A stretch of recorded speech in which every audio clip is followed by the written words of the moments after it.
Hello everyone, Manoj sir chemistry classes में आपका स्वागत है। आप मेरे वीडियोज को लाइक, सब्सक्राइब और शेयर जरूर करें, जिससे मेरे नए वीडियो सबसे पहले आप तक पहुंचे और आपको नॉलेज गेन करने और परसेंटेज स्कोर करने में मदद मिले। हेलो एवरीवन, आज हम लोग देखेंगे इलेक्ट्रोड विभव, इलेक्ट्रोड पोटेंशियल और मानक hydrogen electrode, standard hydrogen electrode. यह दोनों ही बहुत ज्यादा इंपॉर्टेंट हैं, एग्जाम में कई बार रिपीट हुए हैं। तो चलिए सबसे पहले हम लोग इलेक्ट्रोड विभव देखेंगे। इलेक्ट्रोड विभव समझने के लिए फिर से हम डैनियल सेल का उदाहरण लेते हैं। डैनियल सेल में ऑक्सीकरण अर्ध सेल की अगर हम बात करें तो ऑक्सीकरण अर्ध सेल में जिंक का एनोड होता है और ये जो जिंक का एनोड है ये इलेक्ट्रॉन त्याग कर जिंक आयनों के रूप में विलयन में आ जाता है और जो त्यागे गए इलेक्ट्रॉन हैं वो इलेक्ट्रोड पे ही रह जाते हैं। ये क्रिया होती है ऑक्सीकरण अर्ध सेल में। इसी प्रकार अगर हम अपचयन अर्ध सेल की बात करें तो अपचयन अर्ध सेल में कॉपर का कैथोड होता है।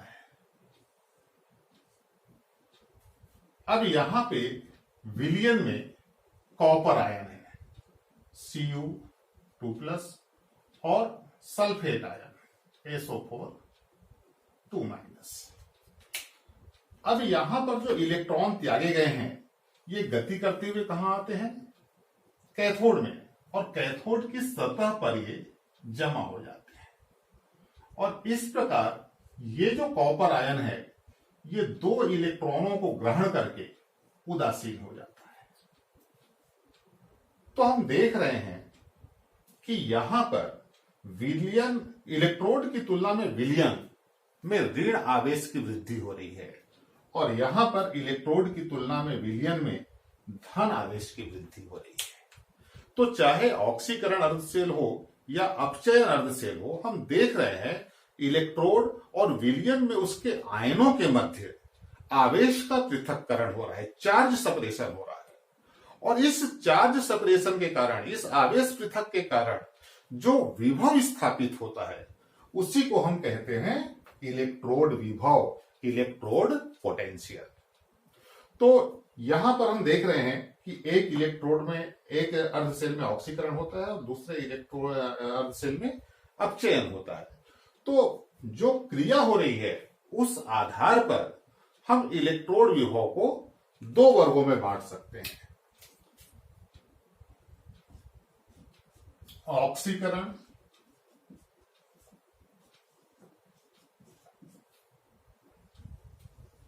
विभव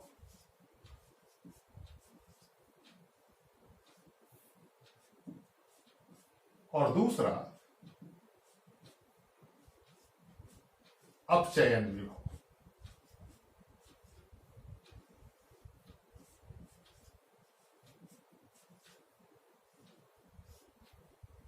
यहां ऑक्सीकरण विभव में हम देख रहे हैं कि इलेक्ट्रोड की तुलना में विलयन में धन आवेश की वृद्धि होती है और अपचयन विभव में हम लोग देख रहे हैं कि इलेक्ट्रोड की तुलना में विलयन में ऋण आवेश की वृद्धि होती है।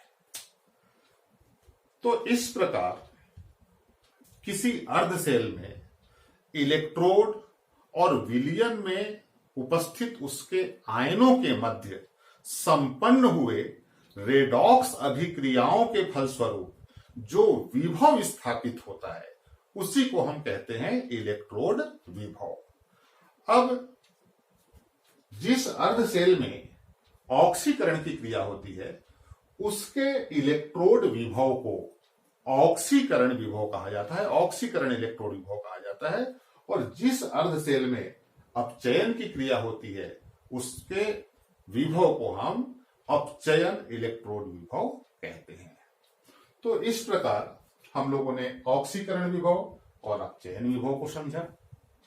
वर्तमान में जो IUPAC की गाइडलाइन है उसके अनुसार हम इलेक्ट्रोड विभव का अध्ययन अपचयन विभव के रूप में कर सकते हैं। अगर हम सिंगल इलेक्ट्रोड की बात करें तो वो सिंगल इलेक्ट्रोड किसी सेल में एनोड का भी काम कर सकता है और किसी सेल में कैथोड का भी काम कर सकता है। जैसे डैनियल सेल में हमने देखा है कि जिंक और कॉपर का युग्म है, तो जिंक बनता है एनोड और कॉपर बनता है कैथोड। लेकिन यदि हम कॉपर और सिल्वर युग्म की बात करें तो ऐसे सेल में कॉपर बनता है एनोड और सिल्वर बनता है कैथोड। तो हमने देखा कि एक ही धातु है कॉपर, किसी सेल में वो कैथोड के रूप में कार्य कर रहा है, किसी सेल में वो एनोड के रूप में कार्य कर रहा है। अब यदि कॉपर के इलेक्ट्रोड विभव को हमें बताना है तो यहां पर वो ऑक्सीकरण विभव के रूप में है और यहां पर वो अपचयन विभव के रूप में है।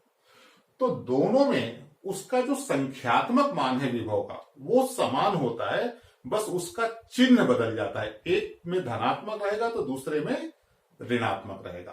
तो इस कंफ्यूजन को दूर करने के लिए IUPAC ने सजेस्ट किया है कि किसी भी एकल इलेक्ट्रोड की अगर हम बात करेंगे तो वहां इलेक्ट्रोड विभव सदैव अपचयन विभव के रूप में हम लिखेंगे। आगे हम लोग देखेंगे मानक अपचयन विभव, ये और क्लियर हो जाएगा। तो अब हम देखते हैं इलेक्ट्रोड विभव की निर्भरता। इलेक्ट्रोड विभव किन किन बातों पर निर्भर करता है, तो हम लिख सकते हैं इलेक्ट्रोड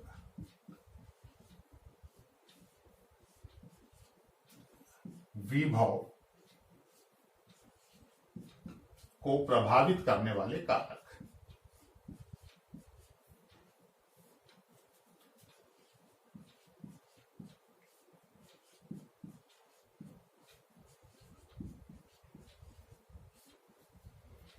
तो सबसे पहला कारक है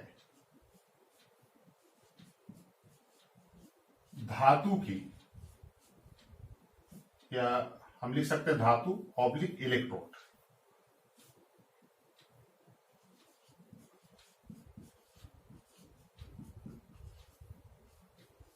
ऐसा इसलिए लिखा क्योंकि आपको बता दें कि इलेक्ट्रोड हमेशा धातु का नहीं होता है, गैसीय इलेक्ट्रोड भी हो सकते हैं। तो धातु ऑब्लिक इलेक्ट्रोड की प्रकृति,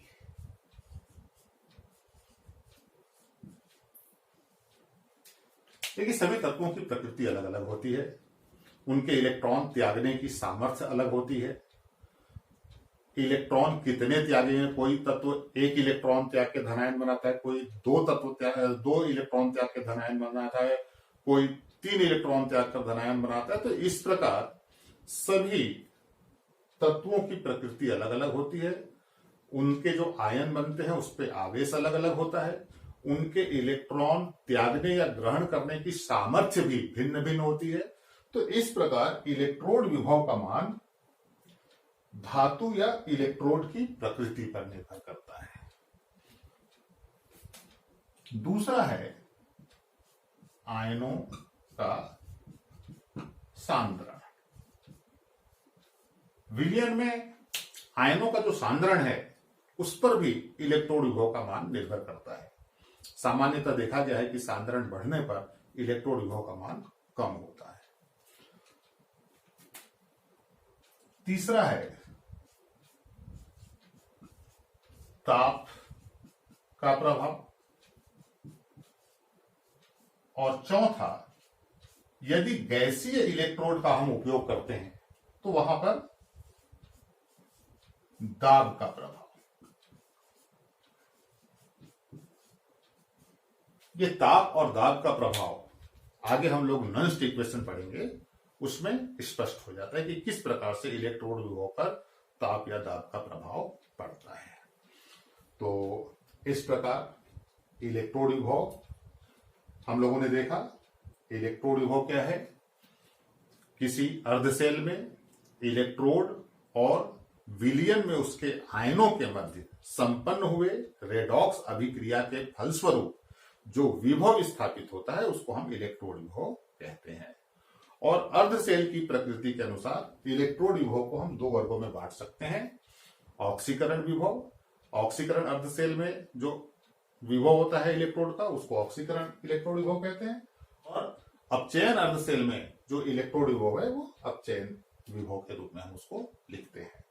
और इलेक्ट्रोड विभव की निर्भरता किन किन चीजों पे है, तो ये 4 पॉइंट हैं: धातु और इलेक्ट्रोड की प्रकृति, आयनों का सांद्रण, ताप का प्रभाव और दाब का प्रभाव। तो अब हम लोग आगे मानक हाइड्रोजन इलेक्ट्रोड देखेंगे, स्टैंडर्ड हाइड्रोजन इलेक्ट्रोड।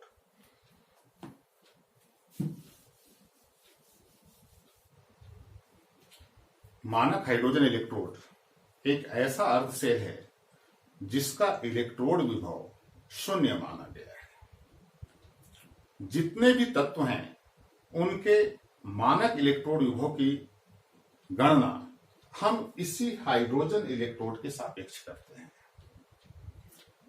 इसे बनाने के लिए कांच की एक नली लेते हैं, ये रेड कलर में कांच की नली है। इसमें प्लेटिनम के एक तार के द्वारा प्लेटिनम धातु का एक इलेक्ट्रोड लटका दिया जाता है। अब इस पूरी नली को एक ग्लास जैकेट में, ये जो ब्लैक कलर से दिख रहा है ये ग्लास जैकेट है, ग्लास जैकेट में फिट कर दिया जाता है। अब इस ग्लास जैकेट को एक ऐसे पात्र में डुबो देते हैं जिसमें अम्लीय विलयन भरा होता है और उसकी सांद्रता 1.0 m होती है, अर्थात पात्र में 1 मोलर सांद्रता वाला अम्लीय विलयन भरा होता है। सामान्यतः हम HCl का उपयोग करते हैं, HCl विलयन का उपयोग करते हैं। अब ऊपर से जैकेट में शुद्ध हाइड्रोजन गैस प्रवाहित की जाती है। यहां पर हाइड्रोजन गैस का दाब, एक वायुमंडलीय दाब रखा जाता है और ताप 298 केल्विन रखा जाता है। तो हम कह सकते हैं कि एक वायुमंडलीय दाब और 298 केल्विन ताप पर शुद्ध हाइड्रोजन गैस ऊपर से हम प्रवाहित करते हैं। अब प्लेटिनम का गुण हमें पता है, प्लेटिनम हाइड्रोजन का अधिशोषण कर लेता है। 11th क्लास में हम लोगों ने हाइड्रोजन के गुणधर्म में पढ़ा है कि प्लेटिनम या पैलेडियम जैसी धातुओं के ऊपर हाइड्रोजन गैस का अधिशोषण हो जाता है, जिसे हम हाइड्रोजन का अधिधारण कहते हैं।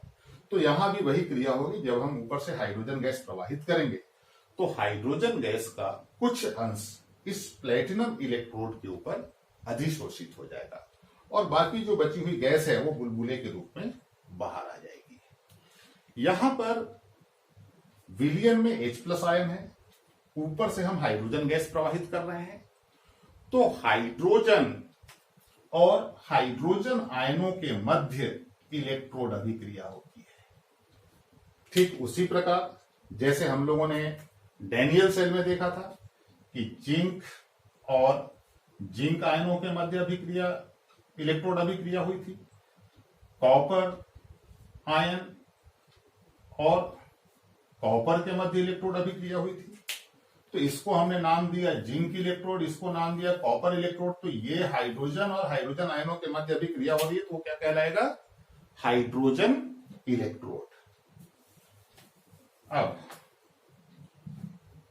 यहां पर हम समझेंगे इलेक्ट्रोड अभिक्रिया। प्लेटिनम के ऊपर हाइड्रोजन गैस का अधिशोषण हो गया है, विलयन में H+ आयन है, पहले से अम्लीय विलयन है, H+ आयन है। तो यहां पर इलेक्ट्रोड अभिक्रिया संपन्न होगी। अभिक्रिया में ये जो हाइड्रोजन गैस है ये एक इलेक्ट्रॉन त्याग करके H+ आयन बना लेता है। जैसे हम यहां पर लिखें सिंगल हाइड्रोजन परमाणु के रूप में, देखिए हाइड्रोजन परमाणु एक इलेक्ट्रॉन त्याग करके H+ आयन बनाता है। अब हमने हाइड्रोजन परमाणु तो नहीं लिया है, हमने हाइड्रोजन गैस लिया है, H2 गैस लिया है। तो इसको हम अगर H2 गैस करेंगे तो इसको कितना करना पड़ेगा? आधा मोल। आधा मोल H2 गैस का मतलब क्या हुआ? Single H। तो इस प्रकार हाइड्रोजन गैस एक इलेक्ट्रॉन त्याग करके H+ आयन बनाती है। अब यह अभिक्रिया उत्क्रमणीय अभिक्रिया है। इसका मतलब है कि यहां पर शीघ्र साम्य स्थापित हो जाएगा। उत्क्रमणीय अभिक्रियाओं की विशेषता होती है कि शीघ्र साम्य स्थापित हो जाता है। तो जब यह अभिक्रिया प्रारंभ होती है तो यहां साम्य स्थापित हो जाता है। तो यहां देखिए हाइड्रोजन इलेक्ट्रॉन त्याग कर H+ आयन बना रहा है, तो यह ऑक्सीकरण की क्रिया हो रही है। इसके विपरीत जब H+ आयन इलेक्ट्रॉन ग्रहण करके हाइड्रोजन गैस में परिवर्तित होगा तो अपचयन की क्रिया होगी। तो इस प्रकार अग्र अभिक्रिया ऑक्सीकरण की है, पश्च अभिक्रिया अपचयन की है। तो यहां जो हम इलेक्ट्रोड विभव को दर्शाएंगे इसको भी दो अलग अलग रूपों में दर्शाया जा सकता है, ऑक्सीकरण विभव के रूप में और अपचयन विभव के रूप में। जब हम अग्र अभिक्रिया की बात करेंगे, इलेक्ट्रॉन त्यागना ऑक्सीकरण, तो यहां पर इलेक्ट्रोड अभिक्रिया को हम इस तरह से प्रदर्शित करेंगे। सबसे पहले प्लैटिनम। प्लैटिनम क्या है? सपोर्टिंग इलेक्ट्रोड है जिसके ऊपर हाइड्रोजन का अधिशोषण हुआ है। तो प्लैटिनम, और उसके बाद ½ मोल H2 गैस, यहां पे हम ब्रैकेट में उसका दाब प्रदर्शित करेंगे 1 atm, और ये किसमें परिवर्तित हो रहा है? H+ आयन में। तो एनोड को हम इलेक्ट्रोड ऑब्लिक आयन के रूप में प्रदर्शित करते हैं। तो इस प्रकार यहां H+ आयन हो गया और 1.0 m इसकी सांद्रता है, जो हमने सांद्रता को प्रदर्शित किया है, और इसके लिए इलेक्ट्रोड विभव का मान कितना है? 0 वोल्ट।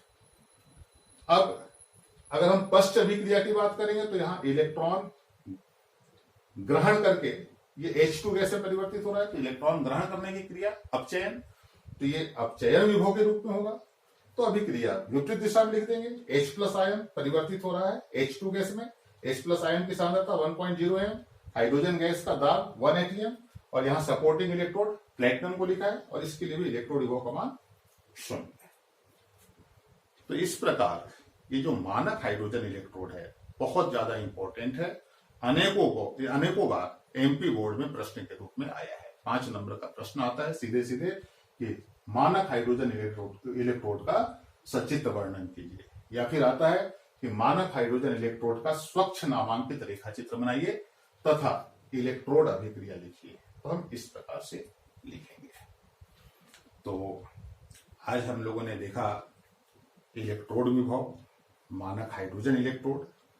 अब आगे की वीडियो में हम देखेंगे मानक इलेक्ट्रोड विभव और विद्युत सक्रियता श्रेणी या विद्युत रासायनिक श्रेणी।